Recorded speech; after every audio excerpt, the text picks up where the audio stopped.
అందరికీ హాయ్ అండి. ఇప్పుడు మనం ఎగ్ ఫ్రై చేసుకుందామండి. మనం ముందుగా స్టవ్ వెలిగించుకుందామండి. కడాయి పెట్టుకొని 2 స్పూన్లు ఆయిల్ వేసుకుందామండి. కొంచెం పసుపు వేసుకుందామండి. పసుపు వేసిన తర్వాత కొంచెం ఆయిల్ హీట్ ఎక్కిన తర్వాత మనం ఉడకబెట్టి కట్ చేసుకున్న ఎగ్స్ ఇందులో వేసేసుకుందామండి. కొంచెం ఇలా కలుపుదామండి. ఇవి ఇంట్లో ఎంతో ఈజీగా చేసుకోవచ్చండి. ఇవి చాలా బాగుంటాయి. పిల్లలు కూడా ఇష్టంగా తింటారు. ఇది ఇలా కొంచెం ఫ్రై చేసుకుందామండి ఆయిల్లో.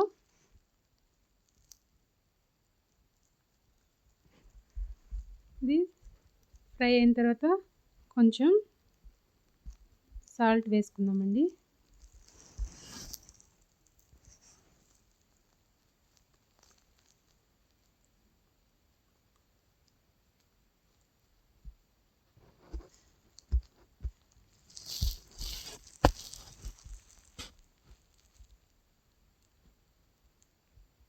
వేసుకున్న తర్వాత ఇది వెల్లుల్లిపాయ, జీలకర్ర, కరివేపాకు వేసి మిక్సీ పట్టుకున్న కారం అండి.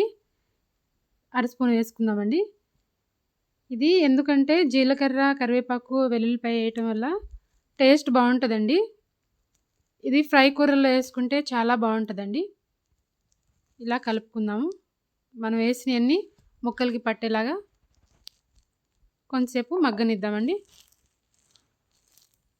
ఇది నురుగు ఎందుకు వచ్చిందంటే మనం ఆయిల్లో ఎగ్స్ వేస్తే ఇలాగే వస్తుందండి. అంటే కట్ చేసుకున్నాం కాబట్టి ఇలా వస్తుంది. మనం కొంచెం ధనియాల పొడి వేసుకుందామండి. కొంతసేపు వేగనిద్దామండి. మనం వేసినవన్నీ ముక్కలకి పట్టేలాగా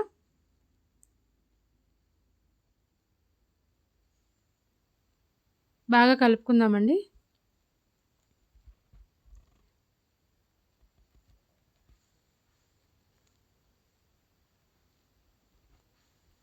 ఇప్పుడు స్టవ్ ఆఫ్ చేసేసుకుందామండి.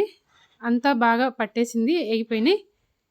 ఈ వీడియో కనుక మీకు నచ్చినట్లయితే మీరు కూడా ఇంట్లో ట్రై చేసుకోండి. లైక్ చేయండి, సబ్స్క్రైబ్ చేసుకోండి. థ్యాంక్ యూ అండి.